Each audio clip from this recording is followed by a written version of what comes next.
Hello, everyone. Welcome back to another episode of Podcast Demastered. I'm Chelsea, and I'm here with Wade as always. And happy Halloween. Happy Halloween. Yes. This is our kind of special yearly tradition we've started. This will be our third year highlighting an Alfred Hitchcock film. So this year, we are going to take a dive, or a spiral, I guess, into the world of Vertigo. Vertigo, yes. Which, so 2 years ago, we did Rear Window. Mm-hmm. And last year, we did, what was it, Murder? Yes. So we went back a little bit farther for that one. But yeah, this year we have Vertigo. Yep. So kind of back near the era of Rear Window with Vertigo, which came out in 1958.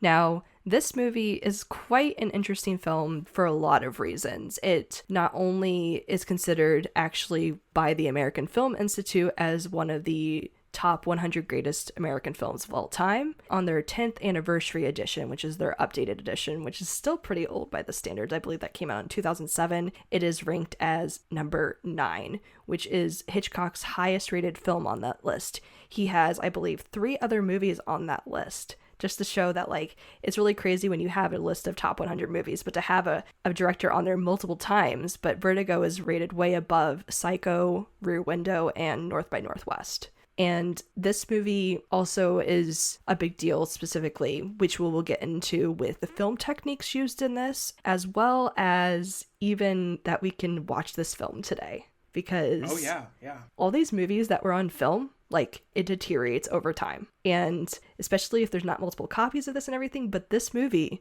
apparently went through a lot of restoration process, had a major deterioration in film, but we've had this movie digitized today, and so it can last for the future. Thank God. Yeah, because for sure. That could have been, we would have had something, major lost to history. Yes. Which is so sad because there are so many movies by so many great directors in the past that we just don't have. Mm-hmm. And so it's really great that there are these processes that come into play, because actually a very well-known director, Martin Scorsese, he actually kind of started an initiative specifically for Vertigo, as well as for a lot of other older films, to work on restoring them and preserving them for the future. Yeah. So, but yes, I think we should dive into the story because it's a wild ride. It takes you for a ride for sure. But Rear Window kind of did the same thing. But I think this one does it better, I think. Really? The turns, they really get you. Where you think you know where it's going, and then it's nope, no, you don't. Mm-hmm. When it's so cool to watch a movie from 1958 and be surprised, see stuff that's wow, that was really cool, or the story is so unique, even though it came out in 1958. Nothing has replicated something like this. It was such a fun thing to get to experience for the first time. Yeah, no, that's so great to hear. And it's also, this movie, I watched it again, but it was a movie, honestly, I didn't really remember. So it was also kind of a wild ride the second time around. Because I was I don't remember how this actually pans out. And then I was oh yeah, that happens in that. But yeah, this is way more of a psychological film. Compared to some of the prior ones we've covered so far. Yeah. It's definitely one that also, the way it's shot, the way there's very unique scenes in this movie, it really puts you almost into the mind, the perspective of our main character. You almost get to kind of feel what he's going through. Yeah, well, until close to the end, and I kind of got pulled out of that. Mm. I'm not supposed to be in his head anymore. We're not really supposed to understand him. It was so weird, but no spoilers yet. Yeah. Because that's the end. Yeah. No, it takes you on a roller coaster where you're almost rooting for the character, and at the same time you're oh. But also y'all are crazy. Yes. Y'all are crazy people. Yes. What do you mean you're having those thoughts? Get out of here with that. Yes. But I think even the setting of itself of this movie makes it known to you immediately from the very beginning that this movie takes place in San Francisco. And you kind of get a tour of the area. Basically, this movie has so many different scenes, different settings, which we'll cover because the characters just move around a lot in this movie. So much. We're not really stationary compared to Rear Window, in the apartment complex, you get a room. Yeah. Yes, exactly. A room and a window. Have fun with that. No, it's we're gonna have a million filming locations and do so many different things with this. But yeah, so we're immediately set up. We're in San Francisco, and actually this movie, of course, has kind of like a long drawn out, like older introduction with kind of like a spiraling type thing, the credits rolling and all the cast announce and that like design, like the spirally circular design. Yeah. And they were like rotating the picture. I was watching it and I was just like chuckling at myself. I was like, I bet they felt they were like real good at Microsoft Word, like, you know. I bet this was like really, really cool back in the day. I mean, yeah, that's for sure. Pre-Microsoft like, Word. The thing. Please enjoy while it spins for the next 2.5 minutes. Like, okay. Mm-hmm. Yeah. It almost felt like it really gave a vibe of like a spy thriller with that spiral at first. Like it kind of like sets up. Oh, it was very like James Bond kind of. Yes. Yeah, lots of stuff like that. Yeah, which then you're kind of immediately like thrown into that action because we have a bunch of police officers chasing somebody like on the rooftops in San Francisco, which is where we're introduced. Yeah, to our main character, Scotty. And you're just like, okay, like this looks kind of crazy, but what's going to happen? No, our character decides to, like, well, he doesn't decide to, he slips. And then he like is about to fall off and is grabbing like down like the shingles, and he's hanging on to the gutters. Yes. And his partner turns around and like lets the criminal go, comes back to save him, and it just like falls off the roof. I mean, just like it's not like he slipped down too and went sliding off. He was like hop, like he just was way like, over that edge. Yeah, no. So he died, and so our main character Scotty just watched. Yeah, his partner died, and then so we're like, okay. So that's when it kind of like just immediately like changes and you see him kind of like recuperating and you realize like, yeah, well, it did a number on him just seeing one of his fellow officers just die in front of him. But then he also was diagnosed with having vertigo and just that he can't stay on top of high things. And he was like, it's a really weird situation to be in.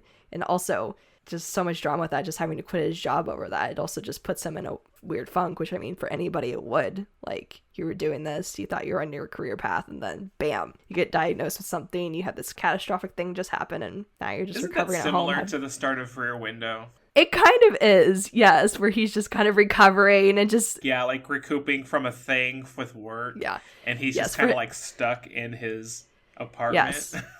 Yes, like recovering from an injury, in a sense. So yeah, it's very similar, which is also really funny because this is Jimmy Stewart, so we see him once again playing in the same thing. Like he's there in like Rear Window starts, and he's in the room with his leg up, with his like lady friend palling around, helping him out.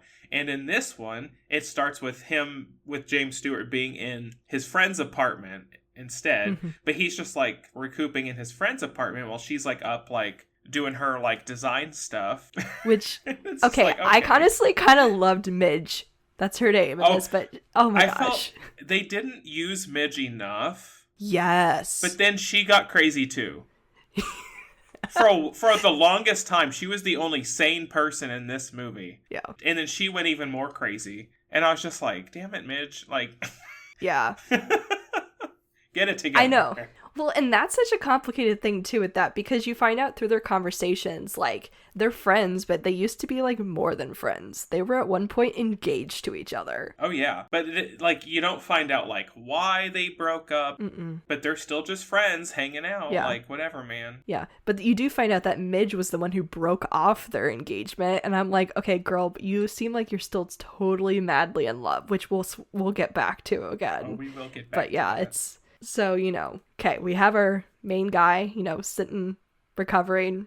He has nothing to do. He doesn't know what to do with his life. And then what happens? He gets a phone call. But this was something. He gets a phone call from one of his college buddies that he hasn't heard from in forever. And it's like, hey, I need your help. And he goes over to see him. And it's like, I need you to do, like, follow my wife. And then he's like, but, it's not like why that. You think, yeah. Like, we have a very happy relationship. She's just, like, wandering around the city, but, like, she doesn't remember wandering around the city.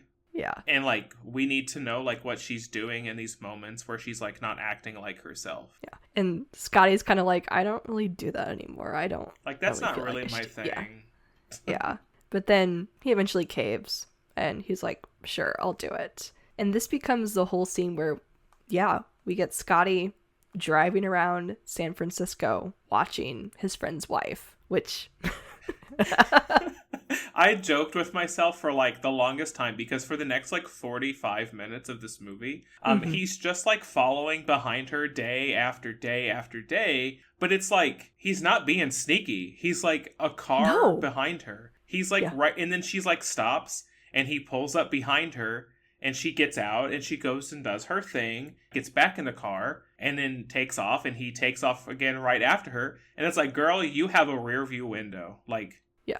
I mean, I know the point was that she's supposed to like be in this trance the whole time. Yeah. But like this is why people get kidnapped. Stop it. Yeah. He's been following you for days. Yeah. There's even the part where she like parks in that alleyway. Nobody else is in the alleyway, and he pulls up right behind her. And like, you can't get around her, so it's not like, you can't be like, oh, you know, it's, you know. Sorry, wrong turn. Let me. Yeah. Yeah. Like in an well, that was like one of the first stops too. Yes, and I was like, okay, like and then I thought you were a detective, sir. No. Yeah, right. She's like in this flower shop, and he like cracks the door open so he can stare. But then like the camera's like showing him watching her, and like the crease of the door is open like a mile, and she turns around and stares like in the door's direction like 100 times. Yes. It's like, hi, here's my whole face looking at you. Like, a girl again. Come on. Yeah. Yes. So we find her, like, it seems seemingly normal, the place she's visiting, but then you realize she keeps going to the same places basically again and again, and one of the places she goes to is like an art museum, and she sits for what seems like hours just staring. Yeah, staring at a portrait. Yeah. Yes. And oh my gosh. Which then that's when you realize, when you see this staring this long and you see the similarities, because that's where things like really come to play, where you realize, wait a minute, she like almost looks like this portrait. Like, what is up with this? Which is where we kind of get Midge to come back around again, because Scotty is like, I'm looking for somebody who can help me with some history around here. And Midge is like, I know a guy. Like, of course you do. Let's go. Yes. But then, like, also he's, like, foreign, but is, like, an expert on San Francisco history. Yeah, but he owns a bookstore, because if you own a bookstore, you know everything, right? Well, duh. Yeah. But yet he forgets things like names and stuff like that.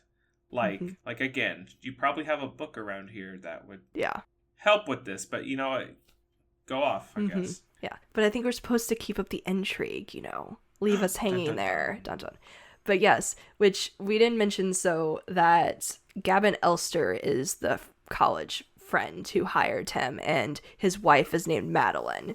And what they discover, like, after talking to the expert or whatever, we find out that Madeline's, I think it's grandmother? Great-grandmother. Yes. Okay, great-grandmother. Had, like, a really tragic past, and, like, there was just some messed up stuff that happened to her. Yeah, like she was like from Spain, right, or something like that. And she married a guy, and then they bought a house, had a baby, and then the husband just kind of like takes the baby and leaves, and just leaves her there in the house, and she spends like the rest of her life just kind of going crazy, like in loneliness, where she like commits suicide. Which it's funny because they say like the rest of her life, but she like was 26. Yeah, I know. Yeah, because you see that when Madeline goes to visit the grave, and you see that. Yeah, she was really young. She was like 26. Yeah, and then like, but then you find out. So like, that's her great grandma, and then the baby who was taken like by the dad is her grandma. But then like, grandma grew up, you know, same thing, had kids, whatever, and then committed suicide at 26. Yeah, and also like, Madeline's mom didn't tell her about this past. And so that's what you find out too, like, well, how does she know? Or like, is she actually possessed? Like, what is going on here? This is really odd if she supposedly didn't know. Which is also messed up when, like, because the husband's like, oh yeah, like, I know about all this stuff because I asked, you know. But I'm not going to tell my wife. Yeah. Yeah, she doesn't know this. Like, don't worry about it. Yeah. And you're like, okay, red flag. And Scotty's just, like, already traumatized by, like, connecting all these dots. And the husband's just like, it's fine, don't worry about it. Yeah, he's so nonchalant about everything. And also another thing about the husband too is to mention that at the beginning where they meet up is that he's the one who's running the family business. And he even says at the time, oh, this is like my wife's family's business. Like, I didn't come from anything, but like, I love working here and I love like basically owning a rich empire. And you're like, okay, interesting. First off. And he's all like, I'm going to tell you these awful things about my wife's history. And like, her great-grandma died at 26 and her grandma died at 26. She's 26 too right now, but like, don't worry about it. It's probably got nothing to do with anything. Just, keep watching her. Yeah. And you're just like, what is wrong with this dude? And what is wrong with the situation? And Scotty's kind of like, Scotty too, okay, he's just like, it's like, I'll just keep doing my thing then, I guess. Yeah. But then like, it becomes this thing too where you slowly see like, he changes with this, that like it was more of like a job, but then he also becomes like invested the more things that, because at one instance while he's watching, they go by the river and like he's like right there and you're just like, how does she not know? Like there's 0 other people there, 0 other cars on the road, but it's fine. She goes out to the pier and she has like this bouquet that she bought that like the lady in the portrait also had, and she's like tossing the flowers. And then just kind of chucks herself in, too. And so Scotty freaks out and is just like, I can't. No. And then he jumps in after her and saves her. And she's just like, he's like trying to get her to wake up. And she's just like in a trance or something. So then this is where things get kind of creepy. Where then he's like, he takes her back to his apartment. His apartment, like, not the hospital. Not the husband. Yeah, not the husband, exactly. We're not going to involve the husband in this at all. He doesn't know where his wife needs to be. Yeah. But not only that, but you're like, oh, okay, that's, I guess it's a little weird, but, that's nice. And then you realize, like, when he goes to check on her and she wakes up, like, she's not wearing any clothes. Yeah, she's, like stripped down in his bed. He's got, like, her clothes, like, in the background, like, hang drying. Yeah. But then, like, she wakes up. Like, the phone rings. The husband is calling to, like, check on her. And she wakes up from the phone, and he's just, like, talking over the phone. And she's just, like, holding the blankets up, like, staring at him like he's a serial killer. Because she's naked in a bed where she's like, what is like, she doesn't know what's going on. She doesn't know where she's at. And he's all like, oh, it's fine. Like, here's my robe. Like, here you go. Just, why don't you come out here to the fire and have some coffee with me? Like, that was my James sit on these Stewart impression. Yes, I know. I got it. Yes. No, have coffee, please. Sit here. Yes. He like asks her, like makes her drink it like 6 times. It's like, you better have a cup of coffee now. Like, yeah, and she like looks at it like, are you drugging me? Basically, you're a serial killer. Like, what is happening? Legit. And she's like sitting by the fire, just like so like stock still. Like, oh my god. Yeah. And then he was kind of like, oh no, your clothes are over there. It's no problem and everything. And then of course the phone rings again and she's gone. She left. Yeah, he goes to this room to answer the phone, and he gets off the phone and she's gone. Yeah. Gone. That's fair. That's fair, get girl. It, girl. Like, what the heck? Well, yeah. And so like she's comes running out of his apartment, and who's driving by at that moment? Midge. Because we needed a little more drama. And she's all obviously. Like, she's like, was it fun, Johnny? And yeah. And again, like his front door is like 5 feet from like the street, and he didn't see like Midge sitting right there, like in a car. Yeah. Like, okay. It's like, how would he not know her car? Johnny's kind of like not observant, although apparently nobody in 1958 was observant, so it's fine. But oh my gosh, it's something. Well, and at first too, by the way, when it shows that scene where like she's like wakes up in bed, I was like, oh, maybe Midge is over there. Maybe Midge helped with like her clothing, or maybe Madeline was conscious enough that she took off her own clothes. Nope. It's just absolutely Scotty and Madeline. Yep. Yeah. Well, we should say like they talk a little bit. Yes. He asks her some questions about like where she was, and she knew where she was, but she didn't know what had happened. Like, throwing herself in the river, because he told her that she fell in. And he's just like, okay, well, yeah, you totally fell in, absolutely, and I saved you. And she's like, well, that's very nice of you. And he's like, yeah, I try. And then he's like being real coy. He's like, well, and she asked him, well, we're like, yeah, I was like, why were you there? What were you doing? You there? what were you doing before? And he was like, oh, I was at this art museum. Yeah. Have you been there before? And she's like, oh, I've seen it a lot and it looks lovely, but I've never been in there. And he's all like, you liar. Yeah. Like, I just saw you sitting in there for 12 hours a day. Yeah. It's like, I've seen you there multiple days. But, so he's all like, well, like, she's trancing out and she has no memories of, like, what she's actively doing, like, when she is, quote unquote, possessed. So she runs away. The next day, he continues to go follow her. Mm-hmm. And guess where she ends up? At his house. Awkward. Yeah. And I'm just like, you don't think that's suspicious when, like, she pulls up and then you pull up, like, 5 seconds later? Like, oh, like, hey, what timing? Yeah. What you doing here? Is that a letter for me? Yeah. Like, okay. Like, yes. Girl, get out your cell phone. Call the police. Yeah. Just run down the street to somebody else. Yes, for real. But... But, like, he goes up and they're talking and she's like, I just wanted to thank you and apologize. And it's it's so weird because she's having the correct reaction of, like, this freaking weirdo. Yeah. But then also, like, because it's a 1958 thriller, also, I'm also falling madly in love with him every second, and I can't stand it. Yeah. And it's like, oh my God. So they're like, let's go, like, wander together. I'll wander with you.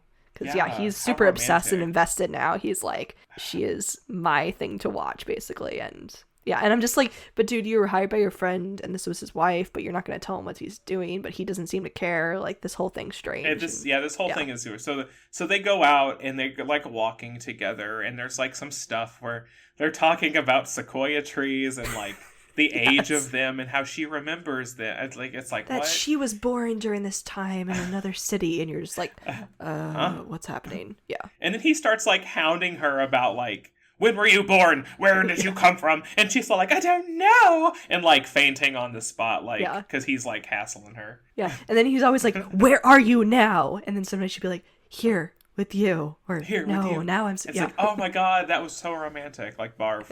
Okay. And then she, like, runs off to the coast, like, dramatically. Like, hand in the air behind her, like, ah! And he chases her down, and they're all like, I love you too, and we're gonna get to the bottom of this together. And then they, like, make out. Yep. And it's like, okay. Okay, well, this is happening. Yeah, but real quickly, when you talked about, like, when they're in, like, the forest with the sequoias, I think that shot is really cool, because she walks off, and, like, from his point of view, it looks like she, like, disappeared like a ghost. And the way the camera turns, like, it's so cool. She's like, how the heck did she go that fast to go around that corner? But then, like, she ends up being behind the tree. But it's just, like, there's some of these subtle things that happen in this movie that are just so interesting to kind of frame things. And the way some of the things are edited, like, it's really cool. But I just think, like, anytime they're, like, in a room, like, on an actual, you know, like, in a set, you know? It's like, you're just kind of watching and it's fine. But when they're out on location... shooting on location, like, that's when the cool stuff starts to happen. Yes. The fun, like, the neat angles and the interesting, like, techniques and stuff. Yes. And thankfully, there's a lot of that happening in the movie. They're not just always just in a room. You get a lot of that really, really neat, like, old style stuff. Yes, for sure. But yeah, so now we have it that they're in love with each other.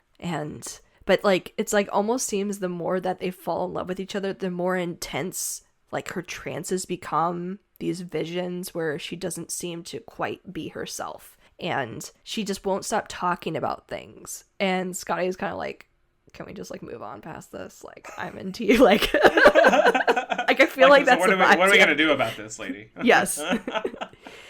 And it gets to this part where she feels like she grew up at this place and that she's haunted by it and that she must go there. And because this is the part where things get real crazy, because they go to the... golly gee, I know a place just like that right down the road. And she's just like, oh, that's neat. Yeah. She's like, how nice, thanks, yeah. He's like, I'll take you there right now. She's like, okay. Like, neat, let's go. Which, this area is so cool, and it's a very iconic part of this movie. It's the Mission San Juan Bautista that it's shot at. This really cool mission place and these buildings. So then, yes, Scotty and Madeline spend time going through like the barn and being like, I remember here with the horse. And then Scotty being like, here's a horse for you. It's made out of like plastic. We used to spend so much time together with the bay and the two grays and the white. And he's all like, here's a gray horse. And it's like a plastic horse. Like, stop it. Well, because also with this whole thing too is that Scotty is so much a person that just doesn't believe in anything supernatural. And the husband is kind of like, do you think there's something up with like my wife being possessed? And he's just like, no, there's a way to explain away everything.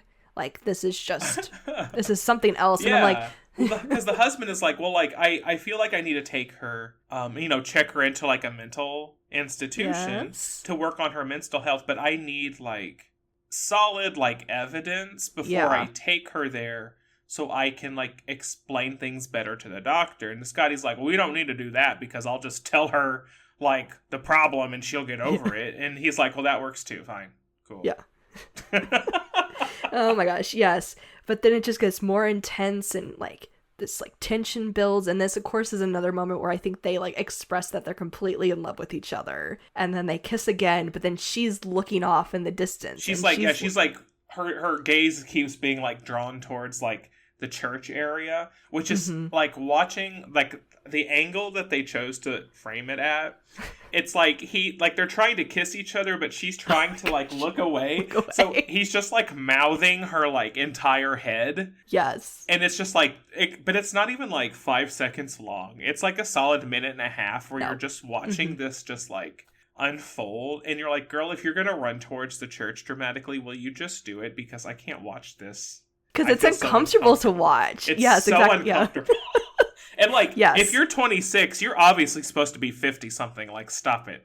Like, this is so messed up. Yes. So then she runs towards the church, towards, like, the bell tower. And she's all like, she's saying, like, final words. And, yeah, she's being so dramatic and, like, this is the end. And he's all like, excuse me, what? Yeah, he's like, no, we can stay here. You don't need to worry about that. And she's like, no, I have to. Get in the car and leave. And she's like, I can't. My past, it calls.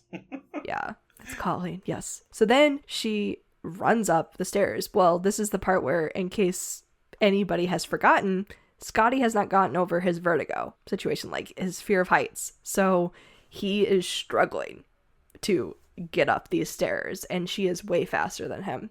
And actually, I think this is kind of a side note to talk about. The vertigo effect itself in this movie is incredible. It is also a very significant technique. It is one that this movie made famous, known better today as the dolly zoom effect.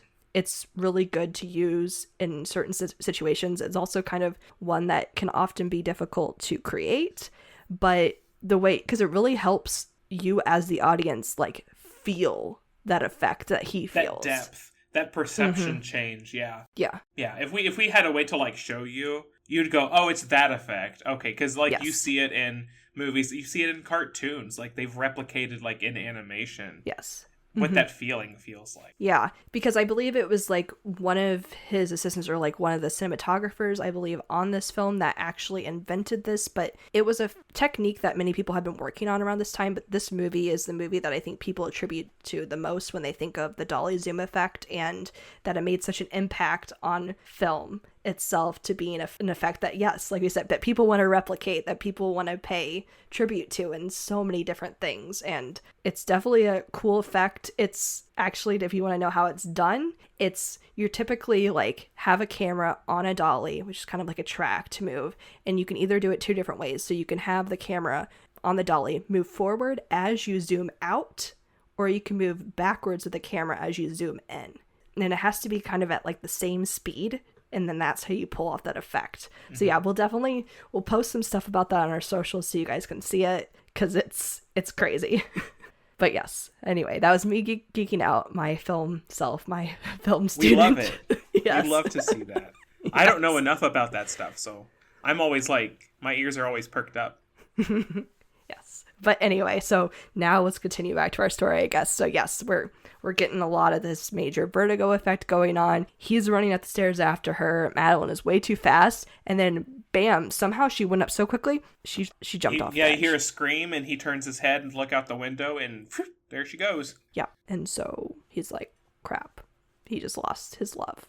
Uh-huh. And somebody else's love. Yeah, but that doesn't matter. That doesn't matter. Yeah. Unimportant. Yeah. Well, then it cuts to like such a strange court scene, because it's like, I swear they're like in an upstairs of a building, but they're definitely like reviewing the like crime scene, basically, like with a jury and stuff. Yeah, they're like at the stable place, right? They're at the mission. Yeah, for sure. That's what I like, thought okay, they were. Yeah, that's what I thought too. And yeah, it's like a courtroom, but it's not. Where you have you have a jury yeah. and a judge and a lawyer. They're just like sitting in like chairs. Yeah. And this jerk of a guy is kind of like going over like this case. I guess nobody's being charged with anything, but like they're just trying to make sure that like legally his wife committed suicide. Yeah. Mm-hmm. Yeah, so it's nobody's fault, and like the husband gets to take the assets. Like everything is legal and just unfortunate, and it's not Scotty's fault, even though we're going to talk terribly about him the whole time because he didn't save her or his partner, and he's sick, and he just didn't try very hard, obviously. It's just like, oh my God. Yeah. But it's okay because we're not going to charge him with anything, but he's still not that But great. We're going to keep saying this. It's not his fault, but he kind of sucked it up on this one, didn't he? Like, oh my God. Yeah. Mm-hmm. Like, that can't go in the official court transcript. Yeah. That's not how that works. Oh my gosh. But apparently it does in this very strange court situation, but everybody's cleared of everything. His friend gets all the assets, and his friend also is like, I know you did with what you could for my wife. I promise I do not blame you whatsoever. And hey, I'm going to leave the country. I think Europe sounds nice. I'm taking all my money and I'm going to Europe, and I'll just never be the same. Yeah. So good luck with your life, Scotty. And we're just like, okay. We'll never see each other again. Yeah. I promise. Yes. 100% guarantee. Scotty, like, everybody just leaves, and Scotty's just standing there like, what the hell is happening in my life? Yeah. Yeah, he was like, the love of my life just died. Like, I just don't know how to move on. And so you see, like, him spiraling. Like, he just seeps into a deep depression, in a sense. And like the thing that they show, like the scene that they show, like his dream, Yes. I was like, is this supposed to be like, because they talk about how like the possession of Madeline is like a curse, like a family curse. And I was like, is this Scotty taking on this family's curse for whatever the heck reason? Like, that doesn't seem to make a lot of sense. But you get some pretty cool scenes, and it's like half animated, and it's really neat, like, for the time. Because you get like solid colors at certain times, like changing different colors. Yeah, the spiraling animation, it's like wild. It really puts you on a trip of just like this emotional roller coaster of just being like, it's too much. Like, this is crazy. Yeah. And what it is, it's like Scotty's like mentality is breaking. Like, he's got some psychosis going on. And next we know he's in a mental hospital. Yeah. And Midge is there, and she's going on about Wolfgang. Yes. He's just going on about like music therapy, and Scotty's just kind of like staring at her. Yeah, he's just in this catatonic state, just not ever speaking or doing anything. Which, okay, we forgot to mention the other part about Midge, which is impressive that she came there to support him. Oh my gosh. How did I forget? It's the part where she goes crazy. Oh my gosh. I thought it was freaking hilarious. So after she had seen, like, driving by Scotty's house and seeing that Madeline came out and being like, guess he's with another girl type thing. So I think he comes over one time and she's like, hey, I made a painting for you. I've really got back into painting because she had been like doing other designing and sewing and stuff before. And he's like, oh, let me see it. I like kind of laughed because it was so psychotically brilliant. It really was. And she's like, I'm just going to casually show you this. Yes. Yes. And it's the portrait that it's like almost identical to the portrait that like that Madeline had been staring at the whole time. But instead of the face being like Madeline's relative, it's Midge's own. It's her own like self-portrait being like, look at me, I can be your girl. Like, and as like, this, but he's like looking at the portrait and looking at her, and she's just like delighted, open mouth, smiling, like, take me, you fool. And he's just like, so I'm gonna go. Goodbye, like, forever? Question mark. Yeah. I know, because up to that point, I was like, she's kind of such a cool character. Like, she's the only sane person in this movie. Nope, never mind. Mm-hmm. Yeah, no. And then she gets mad at herself, of course, and like starts talking to herself. But it's also this whole thing too. Yeah, I'm like, I think this girl has trouble expressing herself. Like, that's what it's come down to. And being like, I don't know why she's the one who broke off the engagement with Scotty if she was that much in love with him. And clearly she's jealous and in love and decided, hey, the best idea I can do is put myself in that portrait and you'll love me again. Like, let's not use our words or anything. No, exactly. Oh my gosh. Oh my gosh. Yes, but then, you know, Madeline's dead and Midge is still around and being like, hey, Scotty needs me, I guess, but we're not going to talk about it. She kind of cares for him, sees him all the time that he's at the mental hospital, and eventually she's the one who goes to the doctor and is like, hey, doc, like, this music's not working. You know what he really has problems with is that he has a broken heart. Like, he's depressed because the girl he loved died. So, and the doctor's fix like, that now. He's like, yeah, that probably's got something to do with it. That checks out. And it's like, dude. Yeah. Like, you did not know at all. She's like, well, how long do you think it's going to take? He's like, I'm thinking like 6 months, maybe a year. We're just going to leave him in the room. Like, he'll figure it out eventually. People will snap out of it, you know. No big deal. Like, oh my God. Yeah. She's like, what? Do you think he needs a hobby or something? Like, okay. Yeah. Oh my gosh. Just like, okay. The way things are being discussed. So she's gone. She's like, I'll just get out of here.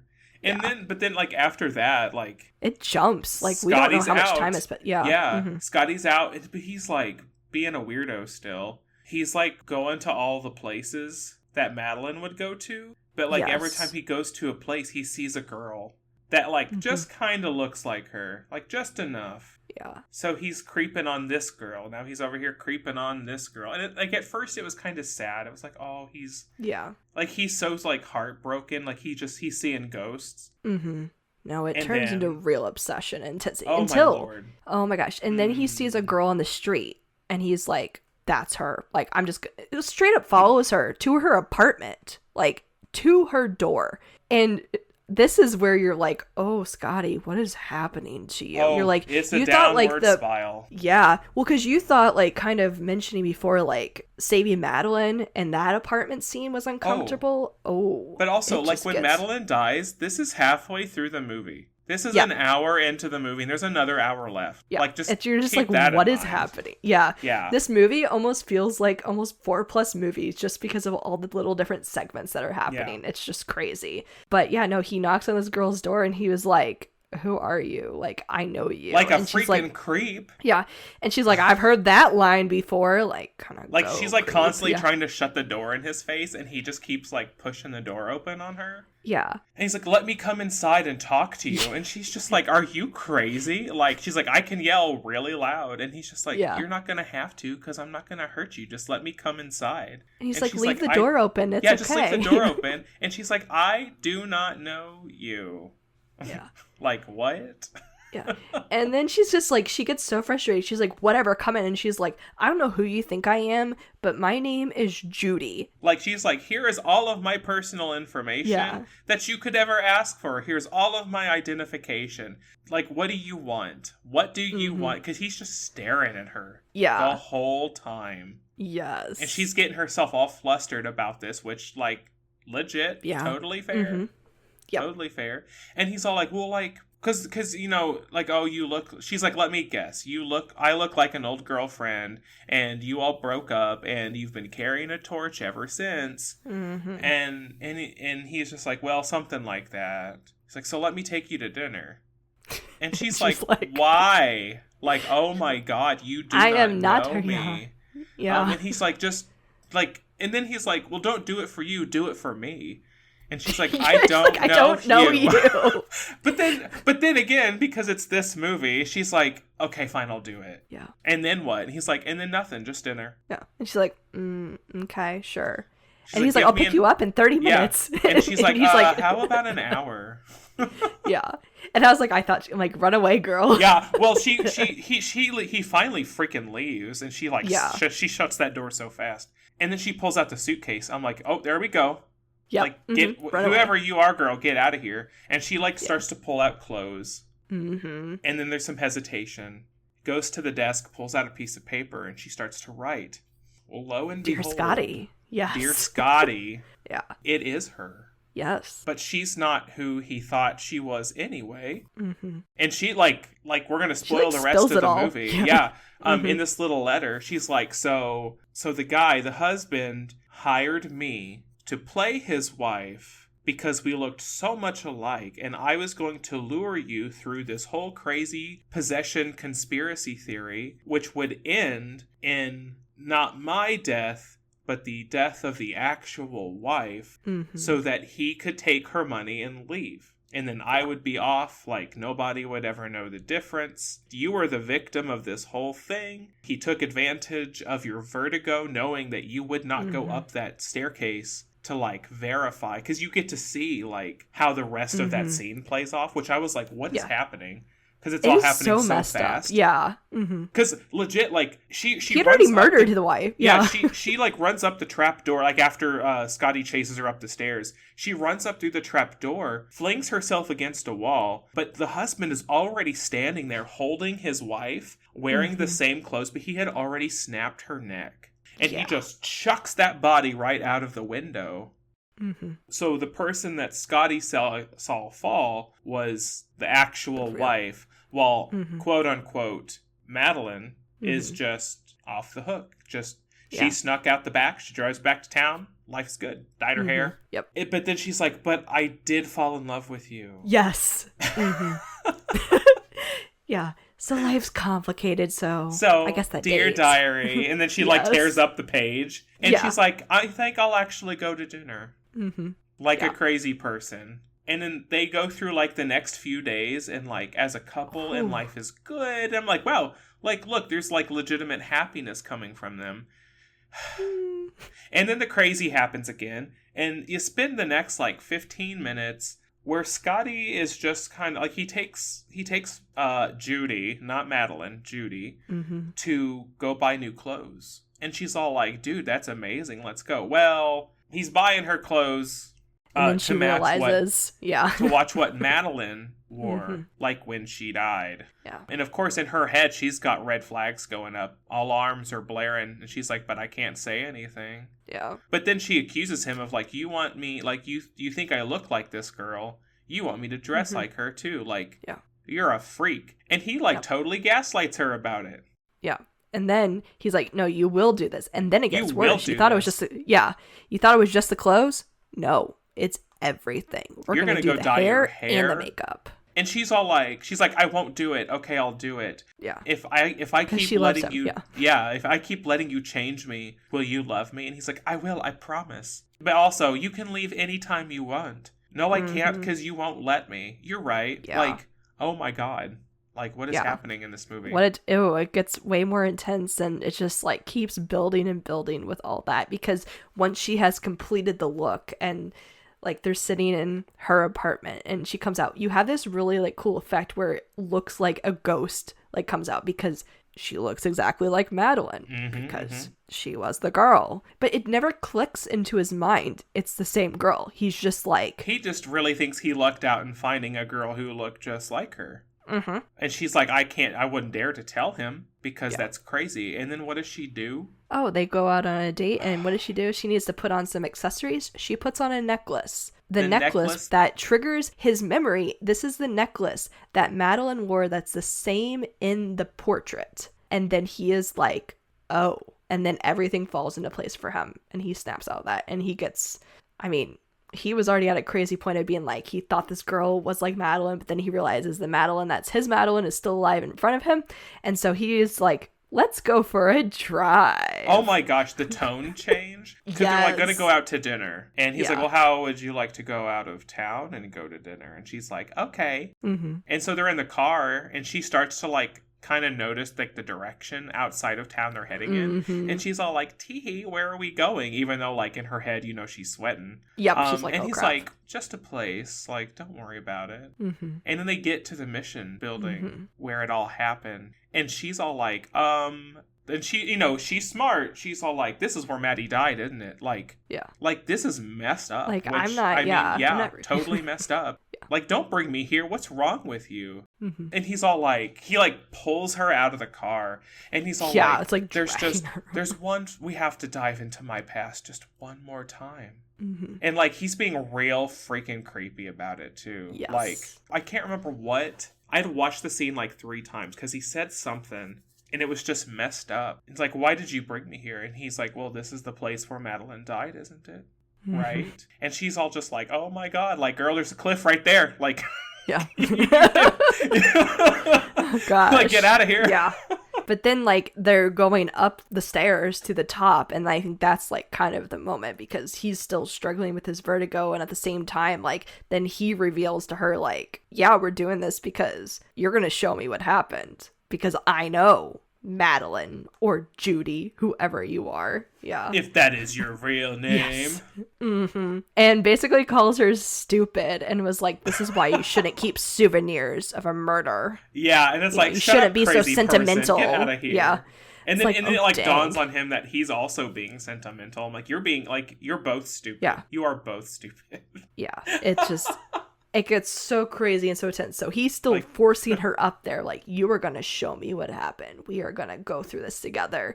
And then throughout the whole time, because they're like still admitting to each other that they love each other. So they make it to the top. Oh, she's like, this is what happened. I love you. This is what happened. He's just like, this is what happened. We love each other. This is what happened. And as they like slowly make their way up the stairs. Yeah. And it's just like, you too. Yeah, we're like, Holy I guess cow. you're perfect, but like you guys have both been through crap. Like, this is so messed up. And then so like they embrace and like start kissing like at the top of the tower, but then they hear a voice and she looks up. She thinks she sees a ghost, freaks out, takes a step way too far back, falls backwards out the window. And was it a ghost? No, it was a freaking nun. It was a nun. And like, oh my gosh. After watching this lady just drop to her death, the nun's just like, I thought I heard voices. Just like, okay, you sociopath. Yeah. But that was like, I think if you listen, I think she's still screaming. You want to maybe give her a second? Like, yeah. Oh my gosh. Like, that whole scene is also just great because that's like talking about framing of being like how she is shadowed in the dark that looks like, you know, a ghost is coming to get you and then steps into the light and, oh, it's just a nun. But, you know, a nun that caused the lady to fall to her death. Yeah, she's like already, you know, that nun's just like, hey, gotcha. Like, her Hail Mary she did after that, nobody's buying that. Oh my gosh. The real villain? Question mark. Dun dun dun. Oh my gosh. The nun did it. In the tower. No. Oh my gosh. And then he's just looking at her all flabbergasted. And then he like jumps out on the roof like after her and just like looks down at her dead body. And it's like, that's the end. Hooray. Yep. And you're just like, wow. That was a ride. I legit thought he was going to jump off after her. Like, I was waiting for it, and then the screen went black, and I was like, really? Okay. Yeah. But I guess the morbid thing is, I think he was cured of his vertigo. Because they said the only way to cure it at the beginning of the movie was something else traumatic happening. Like some other, like, major emotional event. Like, yeah. Like, thanks, Midge. Maybe we could have done that without, like, literally watching 2 people die, but okay. Oh, gosh. Yeah. Or 3, technically, yeah. But 3, technically, yeah. Mm-hmm. Yeah, and also, like, no more Midge. Don't worry about her. She's fine. Yeah. Or whatever. I was like, I need my post-credit scene. What happened to Midge? Midge will return. Yes! Oh, gosh. For real. But no, this is a wild ride. And it's one of those movies, too, because it's a Hitchcock movie and you feel like all these movies are about, you know, kind of real characters where there's no supernatural elements, but this movie makes you question in many parts, like, wait a minute, is this like a supernatural thing, like possession, like what is happening in this movie? Because it really takes you for like twist after twist. And then halfway through they're like, nah, we made that up, don't worry about it. Yeah. Yeah. Which it works out so well because it helps like make things click into place too, with being like, I thought this thing was weird, like obviously, like why didn't Madeline notice you following? Oh, it's because she was playing a part. Like, she's not stupid. Like, clearly she would have noticed that. Or she's staring at you that whole time. She knew you were there. Yeah. Like, she knew you were watching. That's why she jumped in the river. She wasn't going to jump in the river if nobody was there. Like, Are you kidding? No. But it also makes sense, too, because the part that you see when he's running up the stairs initially, trying to run after Madeline the first time, when that cut happens, it's such a quick cut for her running up the stairs because it doesn't look like she makes it to the top before the body gets thrown off. And you're like, how is that possible? Like, she has superhuman speed that she made it to the top to jump off. And you're like, oh, because it was a different woman. Yeah. And like the timing of that. He was just like, bye, wife. Like, I don't care. He wasn't even looking out that window. He was looking at Madeline, and he just like chucked behind her. Like, holy cow. Like, one, that's some strength. But two, like... Dude, like heartless. Okay. I mean, she's already dead, I guess, but still. But he murdered her still. It was just still messed up. Sure did. Yeah. He murdered her and then drove her body all the way down there. And then dragged her up the stairs. And like, where were the nuns then? Where were the nuns then? Like, oh, there's a dead body. Now we'll be out. Because like, oh, my wife's feeling sick. I'm taking her to the top. Yeah, like when the wife got thrown down, it wasn't until like 30 seconds after that the father and the nuns were like out on the grounds going, "What's going on?" And then yeah, exactly. But then that nun, she's playing it from the beginning. It's the long game. She was in on it. She had to be the one to get everybody else to like go away from the situation. And then she helped complete and finish things up by getting to the top when she saw that lady was back. No, that's what happened. Ends. Mm-hmm. Scotty's lucky she didn't push him out of there too. Mm-hmm.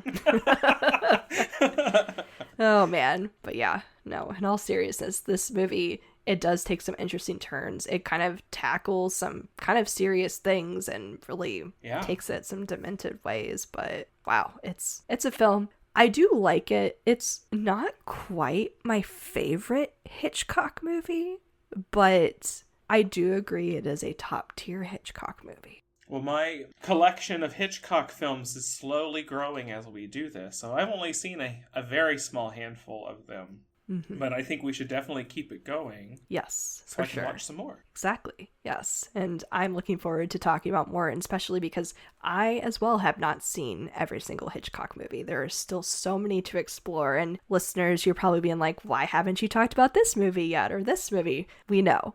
Hitchcock has a lot of, Mm-hmm. Yes, exactly. And so, we're just really enjoying highlighting Hitchcock movies around the Halloween season time and everything. It's just, we think it's a fun time to explore them, a little taste of some great cinema. And so listeners, we hope you have been enjoying our dive into these Hitchcock movies, and let us know if this is your favorite movie or which Hitchcock movie is your favorite, so that we can make sure to add it to the list, so that maybe it'll appear sooner than other ones do. But I think that'll do it for this episode. Be sure to follow or subscribe wherever you listen to this podcast so you don't miss out on future episodes. You can also follow us on social media at PodDemastered, and feel free to send us an email at demasteredpodcast@gmail.com. And once again, thanks so much for listening to this week's episode, and we hope you tune in to the next one. See ya. See ya.